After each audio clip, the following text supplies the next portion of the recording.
भगवान कहते हैं जब तक तुम यहाँ रहोगे तब तक तो आपको यहाँ का सुख देगा मालिक, देखना कैसे राहत देगा, कैसे रक्षा करेगा आपकी पल पल में।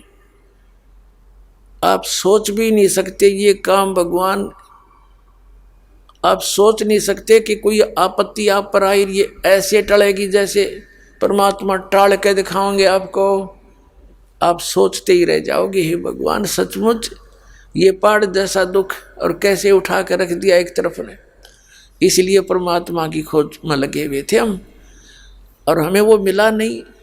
मिले थे नकली संत मिले जो उनसे परिचित नहीं थे, साधनाएं भी हम करते थे फिर भी दुख न्यों के न्यों।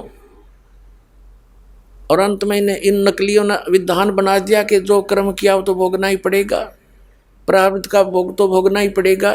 पहले सारी क्रियाएं बताते हैं, ऐसा कर लो ऐसा कर लो, जंतर मंत्र कर लो। जब कोई राहत नहीं होती तो फिर लास्ट में ये बता देते हैं तेरे प्रारब्ध में लिखा है भोगना ही पड़ेगा।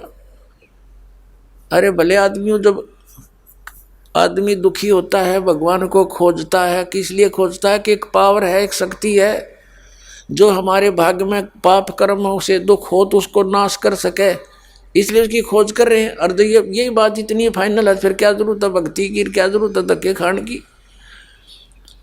भक्ति भी उसी से बनेगी जब जिसके ये कष्ट कम हो जाएंगे। जैसे किसी के पैर में कांटा लगा हो, और कांटा लगा हो, किसी से पूछे भी मेरे पैर में दुख बहुत है, पीड़ा है, किस कारण से है, वो इतना तो बता दे उसने साफ सूफ करके देख के कि तेरे पैर में कांटा लग कर टूट गया गहरा, जिस कारण से पीड़ा है, और उसके पास उसके निकालने का कोई साधन है नहीं, तो वो ये कहे कि जूता पहन ले, कांटा तो नहीं निकल सकता, भविष्य में कांटे नहीं लगेंगे। तो कांटा लगे पैर में जूता पहना नहीं जा सकता, कांटा निकले और फिर उसको सलाह दे भाई फिर जूते मत निकालना, इस सफर में कांटे बहुत हैं। तो फिर इस डर से जूते पहनेगा भगवान, कहीं फिर बिजली ना गिर जाए, वो फिर उस पूरे सफर में जूता नहीं निकालेगा, क्योंकि वो कांटे की पीड़ा से परिचित हो चुका है।